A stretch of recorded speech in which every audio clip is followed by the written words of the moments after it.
رسول اللہ حضرت علامہ حامد سرفراز صاحب قادری دامت۔ بسم اللہ الرحمن الرحیم، الصلاۃ والسلام علیکہ یا رسول اللہ وعلی آلہ وصحبہ یا حبیب اللہ۔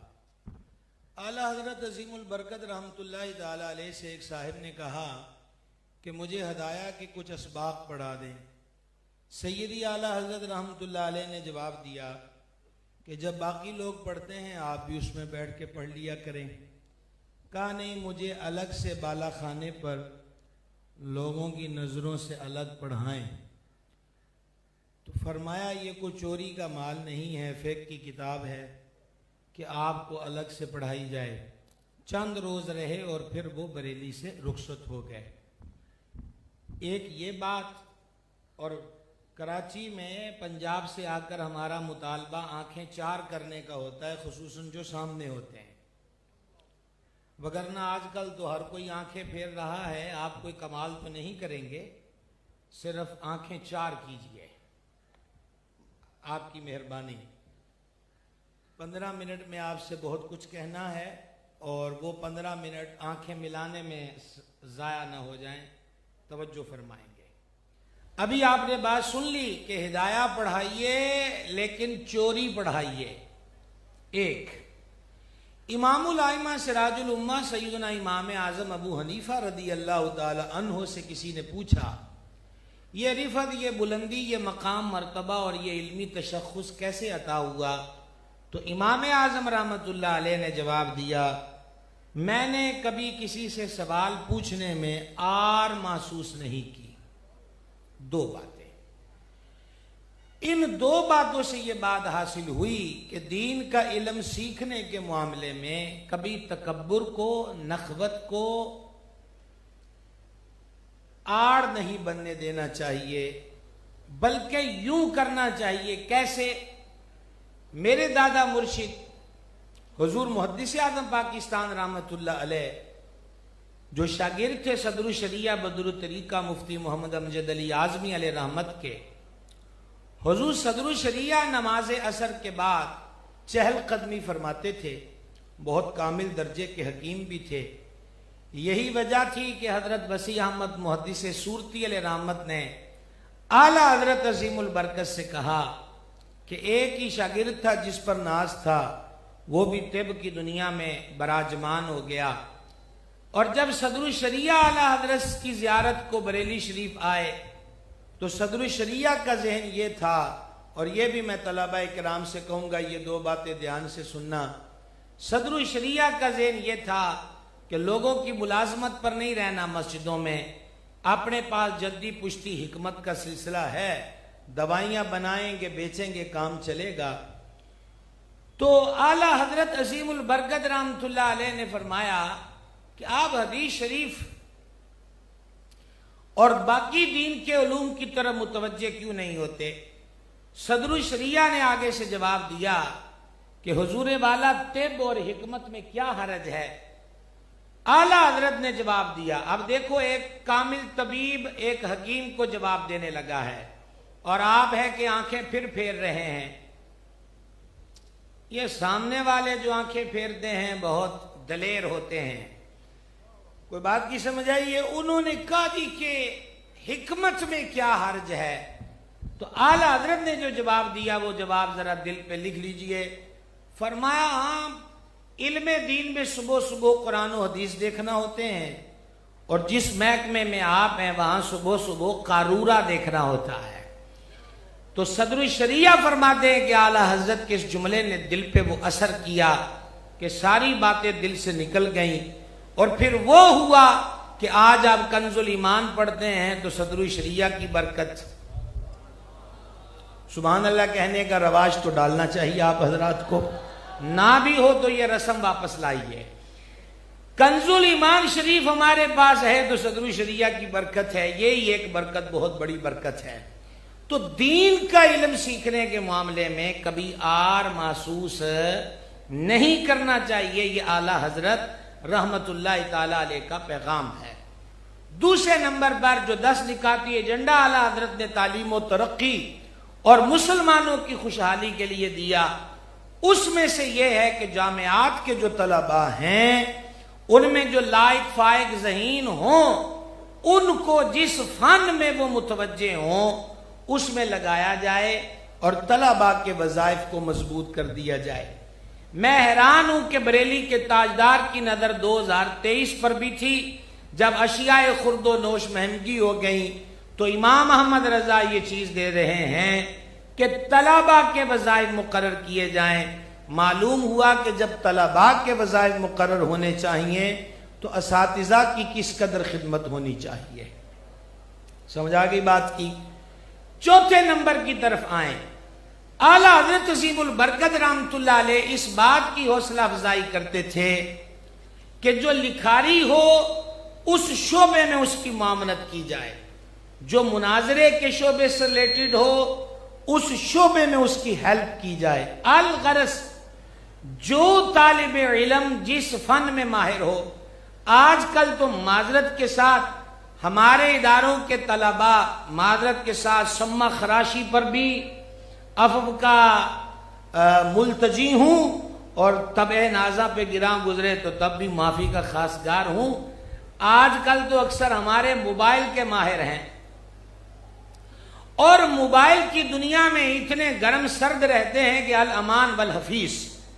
چاہیے یہ کیا چاہیے؟ آج بھی وہ شیخ الحدیث موجود ہیں، انہوں نے مجھے ایک ختم بخاری میں ہم جمع ہوئے تھے کینٹ میں، تو میں نے پوچھا جی کہ کیسے پڑھا جا سکتا ہے؟ آج اگر آپ 40 سال پہلے کی بات آج کے طالب علم کو سمجھائیں تو انہوں نے کہا کہ جنگل ہو، کتاب ہو، استاد ہو، شاگرد ہو اور کچھ نہ ہو۔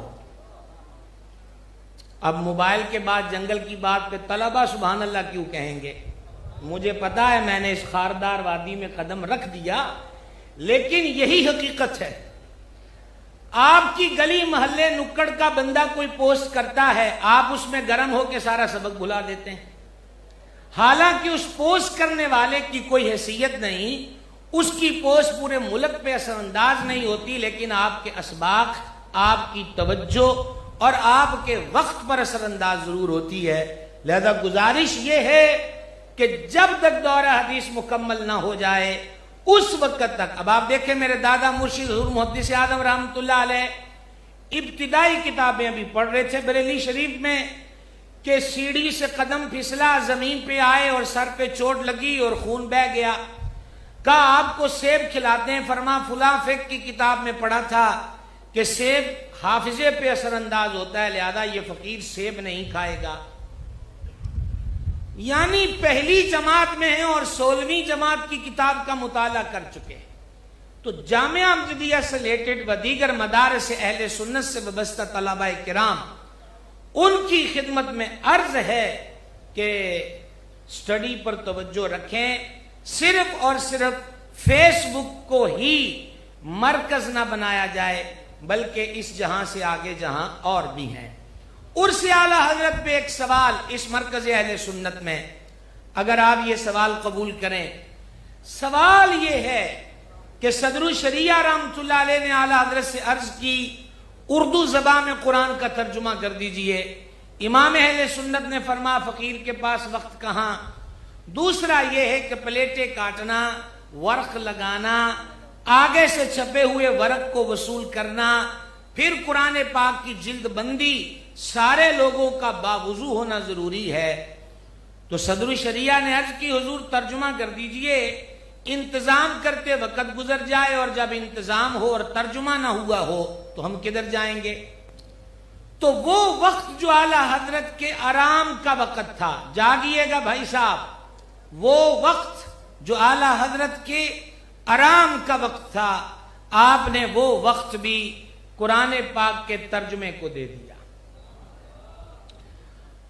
اور بڑی دیر ہوئی فضا نے آپ کی ہنسی آواز نہیں سنی۔ وہ نہیں رکیے، میں آپ کو موقع دینے لگا ہوں، اگر آپ کی توجہ ادھر ہو جائے، سب کی توجہ ذرا دھیان سے سننا، یہ صرف نعروں سے کام نہیں بنے گا، کام سے کام بنے گا بھائی صاحب۔ سنیے، صدر الشریعہ فرماتے ہیں میں رات کو حاضر ہوتا، پتنگیں اڑ رہے ہیں، لالٹن جل رہی ہے، کوئی ایسی روم نہیں، کوئی سامنے پوری ٹیم نہیں بیٹھی ہوئی۔ کہنے والوں نے کہا بڑے بڑے انسٹیٹیوٹ جو کام نہیں کر سکتے وہ تنے تنہا امام احمد رضا نے کر دیا. ریسرچ کرنے والوں نے کہا ہر 5 سے 6 گھنٹے میں اپنی کل زندگی میں امام احمد رضا نے ایک کتاب اس امت مسلمہ کو عطا کر دی. صدر الشریعہ فرماتے ہیں پسینے پھوٹ رہے ہیں، پتنگے اڑ رہے ہیں، گریباں آستینوں میں گھس رہے ہیں، اعلیٰ سننا. اوئے ہوئے لنگر شریف کی گاڑی آئی ہے، اب کون ہے جو آپ کو سنا سکے؟ کوشش کریں گے، دل پہ ہاتھ رکھ کے کوشش کریں گے کہ اس پر لطف ماحول میں بھی آپ کو یہ 2 لائنیں سمجھا پاؤں. اگر آپ کی نظریں وہاں نہ جائیں، توجہ ہے آپ حضرات کی، دھیان فرمائیں گے. غور کرنا بھائی صاحب، غور کرنا. ایک بہت بڑے سوال کا جواب عرض کیے جا رہا ہوں. جب کنز الایمان شریف ترجمہ کمپلیٹ ہو گیا، اعلیٰ حضرت عظیم البرکت رحمت نے حضور صدر الشریعہ سے فرمایا اس ترجمے کو تفسیروں سے ملا لینا. کس سے ملا لینا؟ صدر الشریعہ فرماتے ہیں جیسے جلالین شریف وغیرہ، میں نے اعلیٰ حضرت کے لکھے ترجمے کو جب تفاسیر سے ملایا تو مجھ پر یہ ظاہر ہوا کہ کنز الایمان صرف ترجمہ نہیں ہے،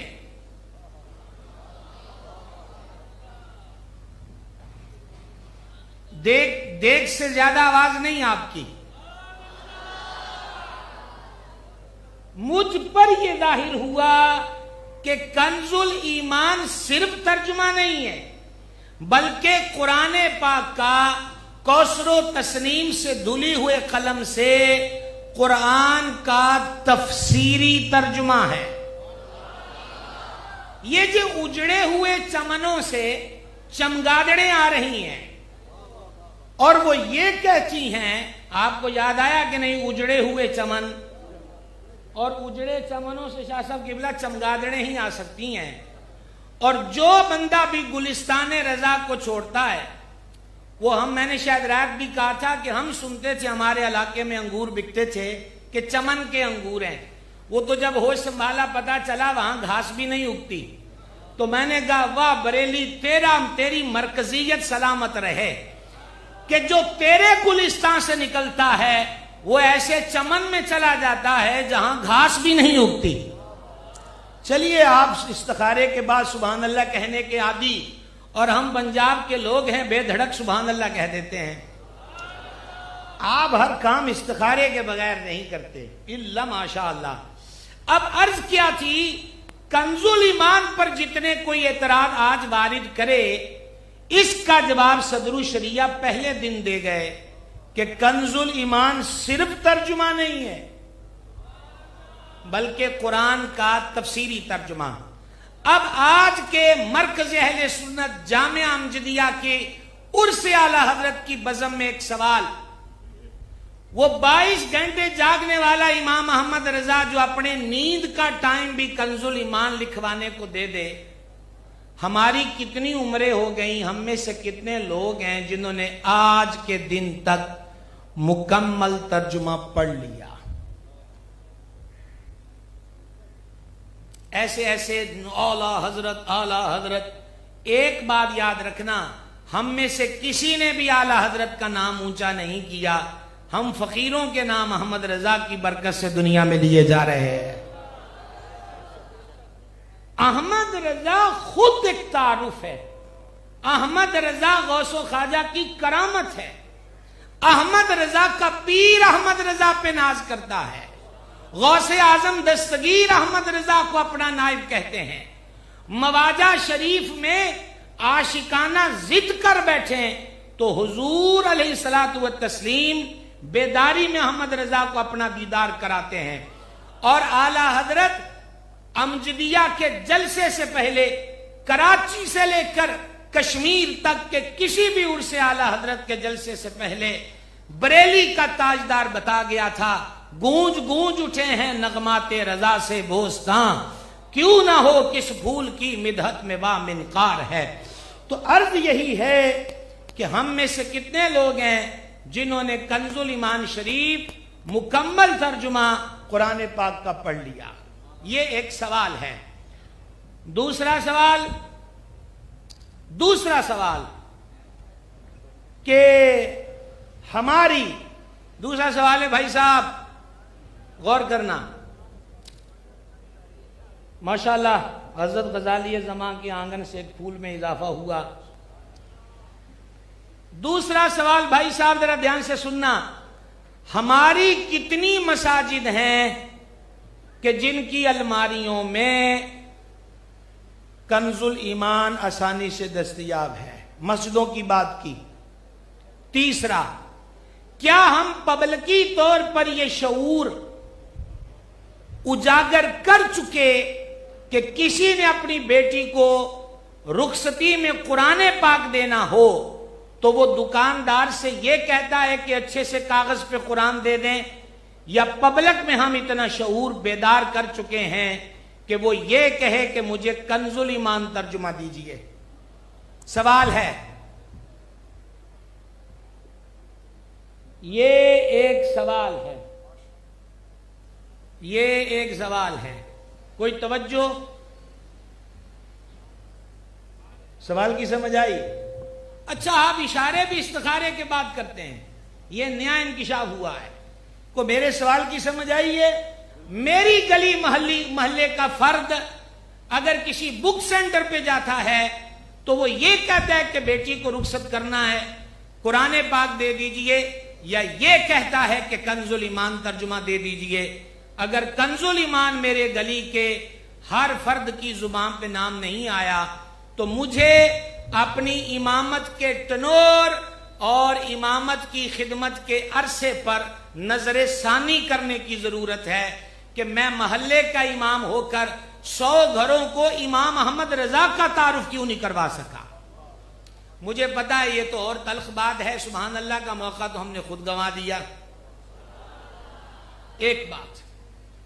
چوتھی گزارش، کراچی مرکز ہے. ہمارے ہاں پنجاب میں بڑی پیاری کتابیں آتی ہیں اور آد و وظائف کی کتابیں بھی ملتی ہیں. یہاں کے اشتہار بھی بہت قیمتی ہوتے ہیں. ایک پیغام احمد رضا کے شہزادے کی زبان سے، اعلیٰ حضرت کے شہزادے حضور مفتی اعظم عالم اسلام سرکار شاہ مصطفیٰ رضا خان نوری رحمت اللہ علیہ تعویذ دیتے، اور تعویذ کے ساتھ آپ فرماتے تھے کہ استعمال سے پہلے صدقہ دے دیا جائے. کیا کر دیا جائے؟ مہمان حضرات بولیں گے، صدقہ دے دیا جائے. اور اب سننا صدقہ کیسا؟ بکرے قبرستان میں پھینکنے، سری چھت پہ پھینکنی ہے اور مرغی چوراہے پر نہیں. حضور مفتی اعظم عالم اسلام شاہ مصطفیٰ رضا خان نوری فرماتے تھے کہ جو صدقہ کرنا ہے نا، اتنے پیسوں کی سنی علماء کی کتابیں خرید لو. سبحان اللہ.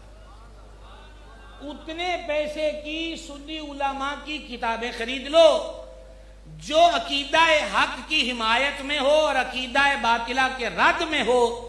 تو شہزادہ اعلیٰ حضرت کہتے ہیں صدقہ بھی ہو جائے گا اور دین کی اشاعت بھی ہو جائے گی. آواز کمزور ہے. اور پانچویں ضروری بات یہ ہے کہ کتاب خرید لی جائے تو شاید 2 ورقے پڑھے بھی جائیں، اور کتابیں ریوڑیوں کی طرح بڑھتی رہیں تو الماریوں میں سجتی رہتی ہیں. اور چھٹی گزارش یہ ہے، اور اس کے بعد 7ویں آخری ہوگی. چھٹی گزارش یہ ہے کہ فتاوی رضویہ شریف صرف اور صرف آنے والے مہمانوں پر اچھا اثر چھوڑنے کے لیے ہم اپنے گھر کی الماریوں میں نہ رکھیں. کبھی اس کو نکالا بھی کریں، ٹیشو سے صاف بھی کیا کریں، کوئی 2 ورق اندر پڑھ بھی لیا کریں. یہ بار دیکھ رہا ہوں کہ عرص اعلیٰ حضرت پر رعایتی قیمت پر ماشاءاللہ جس نے بھی پیشکش کری اللہ اس کو جزا دے. لیکن یہی ہے کہ 30,000 والا 11,000 میں مل گیا تو اس کو تعویذ کی طرح بند کر کے نہ رکھیے، پڑھ لیجئے. آپ نے صرف فتاوی رضویہ پڑھنا ہے، محنت کی آپ کو ضرورت نہیں.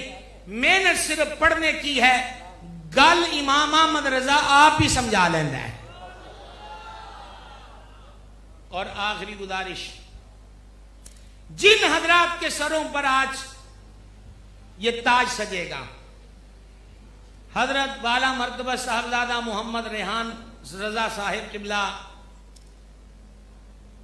اور ان کی پوری ٹیم جو دن رات محنت کرتی ہے. جامعہ امجدیہ سے فارغ ہونے والوں، میں نے جامعہ نظامیہ کے منچ پہ کھڑے ہو کے عرض کیا تھا کہ آج آپ فارغ نہیں ہو رہے بلکہ آج آپ پھنس رہے ہو.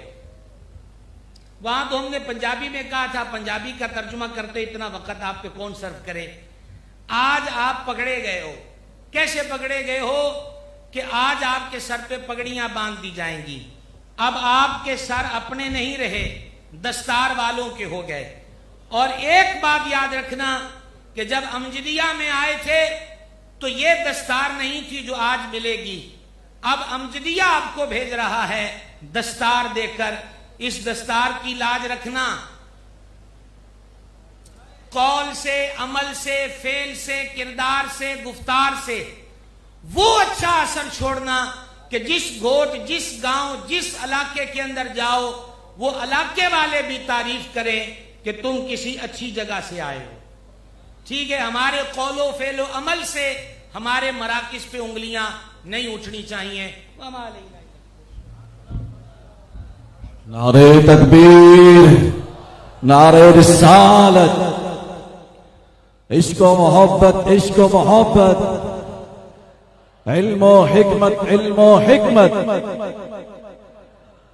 حضرت علامہ مولانا حامد سرفراز صاحب قادری دامت برکاتہم العالیہ آج دارالعلوم امجدیہ کے 75ویں یوم تاسیس اور 64ویں جلسہ دستار فضیلت و دستار بندی کے اس پروقار موقع پر طلباء کرام اور عوام اہل سنت سے موقع کی مناسبت سے خطاب فرما رہے تھے. دوران تقریر ہمارے اس ملک کی شان مفتی اعظم پاکستان مفتی منیب الرحمان صاحب کی تشریف آوری ہوئی. اسی طرح جگر گوشہ غزالی زمان شیخ الحدیث و تفسیر حضرت علامہ سید ارشد سعید کاظمی صاحب دامت برکاتہم العالیہ آپ کی تشریف آوری ہوئی. میں آپ کی آمد پر ادارہ حاضہ کے محتمم صاحب کی جانب سے اور تمام اراکین بزم امجدی رضوی کی جانب سے، تمام اساتذہ کی جانب سے تہ دل سے مشکور ہو. اللہ پاک آپ کا سایہ پر سلامت رکھے. اور اسی کے دوران دعوت اسلامی کے مرکزی مفتی اہل سنت حضرت علامہ مفتی اصغر علی قادری صاحب دامت برکاتہم العالیہ کی تشریف آوری ہوئی. حضرت علامہ ڈاکٹر رضوان قادری صاحب اور قبلہ سید کمال میاں صاحب دامت برکاتہم العالیہ، ان تمام علماء مشائخ کی آمد پر ہم دل کی اتہ گہرائیوں سے تمام دارالعلوم امجدیہ کے اساتذہ کرام، علماء اور یہاں کی بزم امجدی رضوی جو کہ ان کے تمام کارکنان ذمہ داران انتھک محنت اور کوششوں سے، شب و روز کی محنت اور کوششوں سے یہ پروگرام کا